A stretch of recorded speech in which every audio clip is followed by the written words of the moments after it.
In October of 1973, the skies of Egypt were disturbed by the ominous roars of jet engines. From the horizon, 20 Israeli Phantom jets made a straight line for the Egyptian airfields in the Nile Delta region.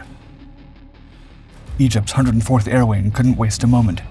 16 MiG-21s from the Mansoura airbase were scrambled to meet the challenge. Yet, as the Egyptian pilots barreled down the runway, they were suddenly confused when they received new orders that didn't seem to make any sense. The MiG-21s were to execute a new and entirely unexpected plan, one that would end with one of the most disputed outcomes of any air battle in history.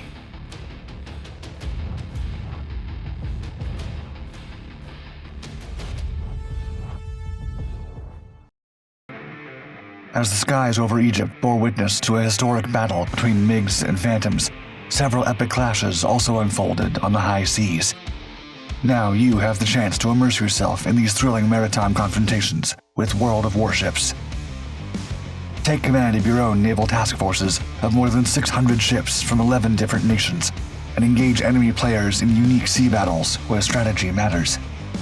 From destroyers, cruisers, and aircraft carriers to battleships and submarines, World of Warships has them all. What's more, each vessel is meticulously modeled for historical accuracy, utilizing original blueprints and pictures to create an immersive and cinematic combat experience. But it's not just about the battles. World of Warships also offers stunning visuals that truly captivate you. With over 40 dynamic maps featuring revamped scenery and breathtaking water effects, this is realism redefined. Now you can join tournaments, be part of a passionate community and their official Discord server, and participate in live streams where you can earn unique rewards. Moreover, World of Warships isn't limited to a single platform. Whether you're on PC, Xbox, PlayStation, or even your phone, the heat of battle is at your fingertips. Join now and take advantage of the most recent content by unleashing 12 new ships alongside exclusive in-game missions that showcase Godzilla vs. Kong, Transformers, and much more. What are you waiting for, sailor? Use the code Happy New Year 2024, that's HPPYNWYR2024, in the link in the description to receive a huge starter pack, including a free ship, 300 doubloons, 1 million credits, 7 days of premium account time, 3 Santa crates, and more in-game cosmetics to deck out your ships. See you on the high seas.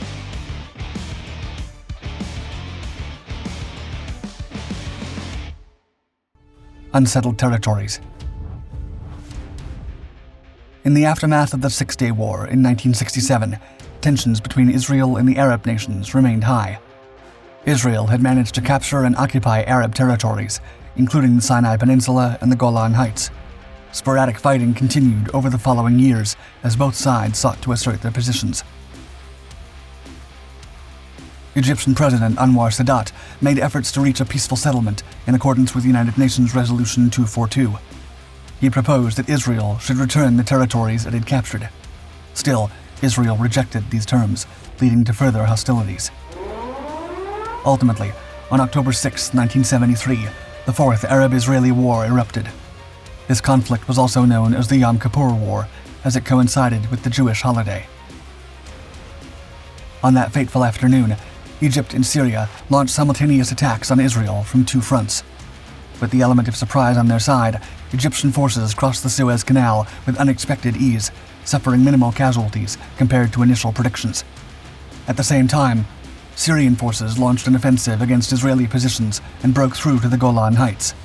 The intensity of these Egyptian and Syrian assaults rapidly depleted Israel's reserves of munitions.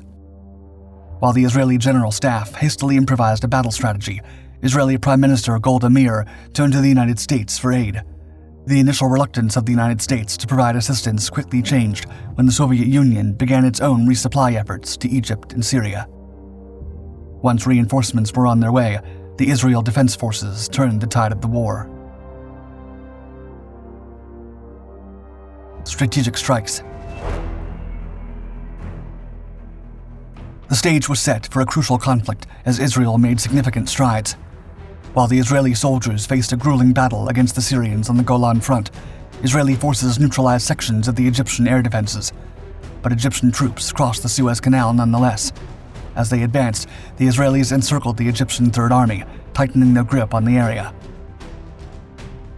Israeli jets took to the skies, unleashing a barrage of attacks on Egyptian surface-to-air missile sites and radars. The relentless assault compelled the Arabs to withdraw a significant portion of their air defense equipment. This retreat granted the Israeli Air Force, or IAF, even greater freedom to maneuver within Egyptian airspace.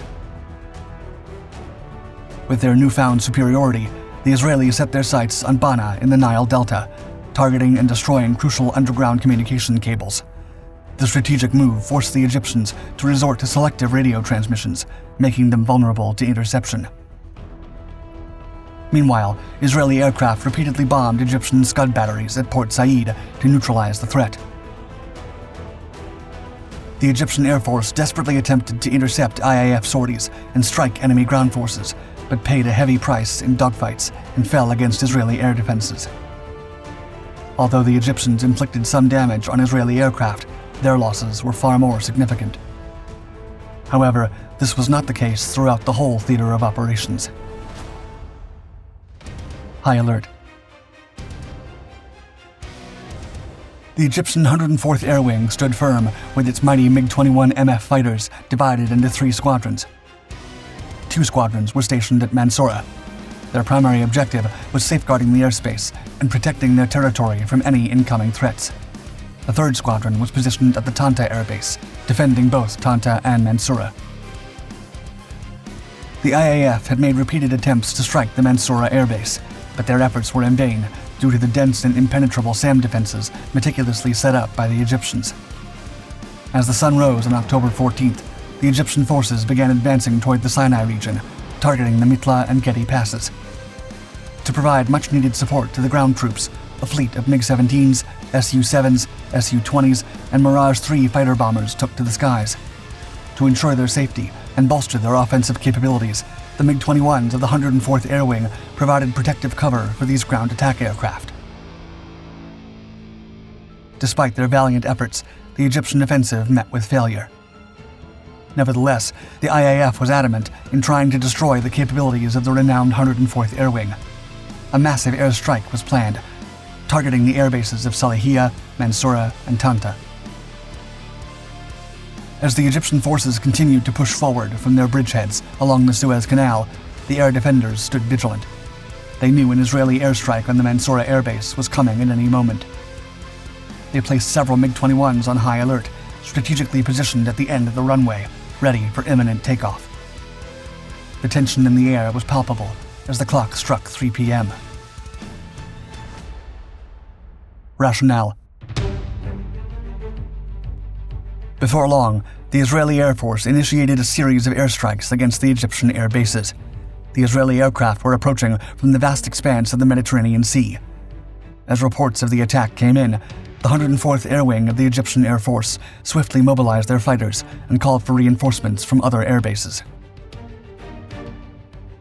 At precisely 3:15 p.m., air observation posts stationed along the Mediterranean relayed crucial information to the commanding officers of the Egyptian Air Force.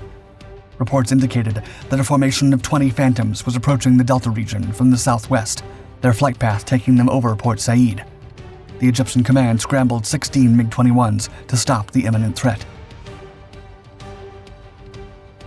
The high-ranking officials at the EAF had suspicions regarding the enemy's intentions.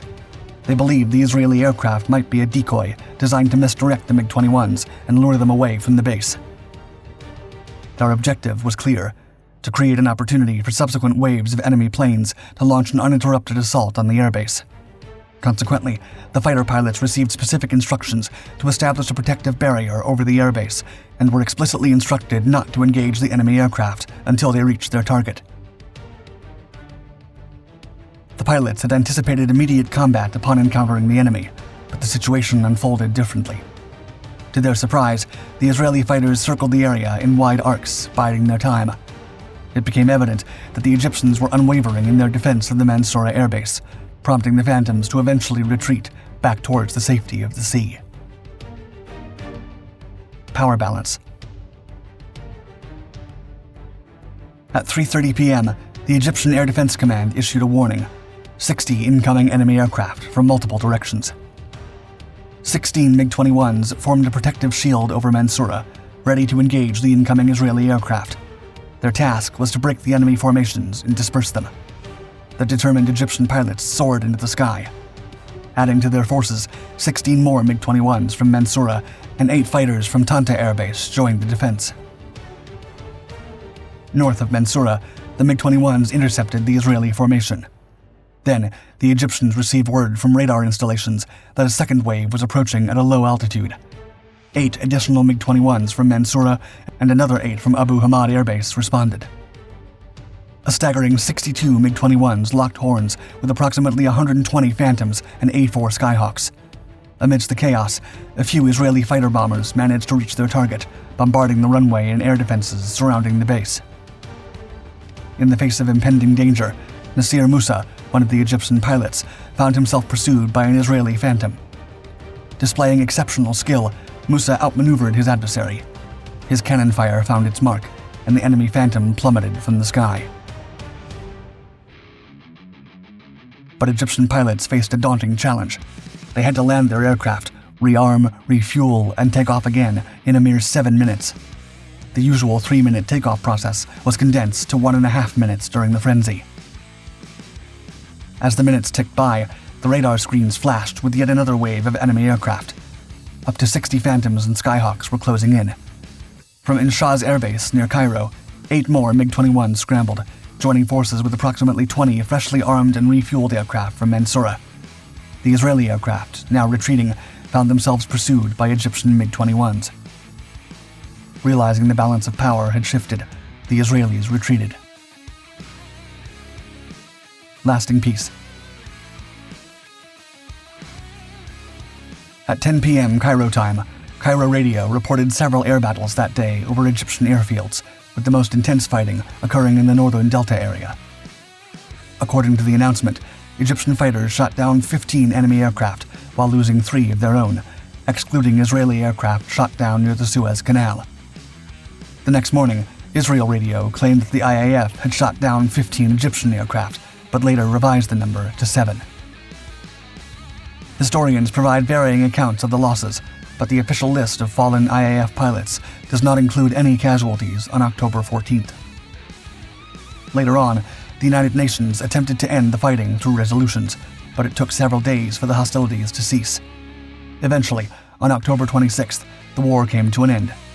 Israel signed a ceasefire agreement with Egypt on November 11th and Syria on May 31st, 1974.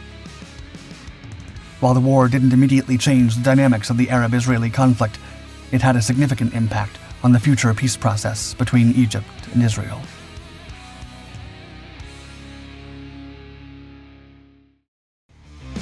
A big thank you to World of Warships for sponsoring this video and providing exclusive bonuses for our Dark Docs community. Don't miss out on the excitement. Click on the link in the description below and use the code HPPYMWYR2024 to claim your starter pack. Set sail into the action-packed seas of World of Warships today.